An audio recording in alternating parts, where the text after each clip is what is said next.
I'm planning to be taking it in a couple of months just for my first run through, but I'd like to take it at least twice just to make sure I can get the best score possible. Great, great. So you're thinking to do it in March or to do it in June?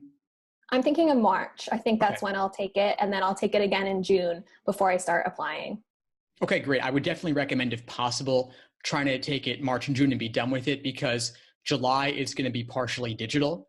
Oh, And it is? yeah, it is. Yeah, surprise. Fun news from LSAC. So LSAC has for a long time been criticized for being the only grad level exam that's still paper and pencil format.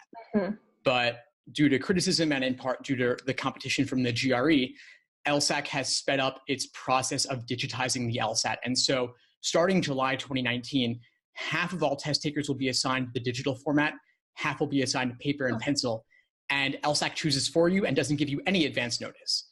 So Wow. that's not a situation you want to be in, especially since they're using a tablet that has some restrictions on it that are not ideal, like a countdown clock you can't get rid of. So it's kind of nerve inducing. And then you can't draw freehand on the tablet. So that being said, if anyone watching this happens to be in that situation, you'll make the best of it and we'll have resources to help you out. But in the meantime, if you're watching this in the near term, try to get it done now. So I'm glad to hear that you're thinking March and June. One thing that comes to mind about March is that how much time do you have to study between now and then? Let me ask that first. Well, I'm a full-time student and I also have a research grant that I'm working on. So I am pretty busy. So for the most part, at least at the beginning, it'll just be weekends and any time when I'm able to study. So not a whole lot of time that's just devoted to studying for the LSAT. How many hours per week would you say can you study? Maybe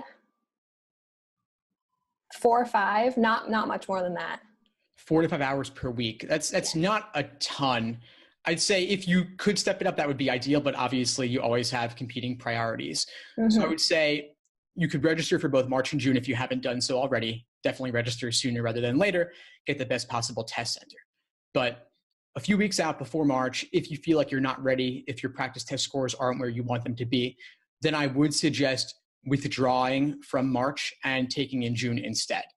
Okay, good to know. Because you can't expect a magnificent, huge score increase in the final couple of weeks, but you may get a slight boost over that time. So let's say your goal was a 170, you're scoring 165. Yeah, you could still go ahead, plan for March, and then pull out if you need to. You could withdraw. Law schools will never even know that you were registered, but you don't get to keep you lose your application fee for the LSAT. Yeah.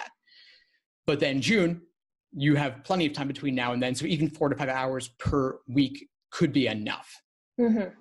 Okay, good to know. And also, once I graduate this May, I'm going to have a lot more free time that I can just dedicate to studying. So if it doesn't work to take it sooner, I at least know that by June, I will have had, a solid month of just studying.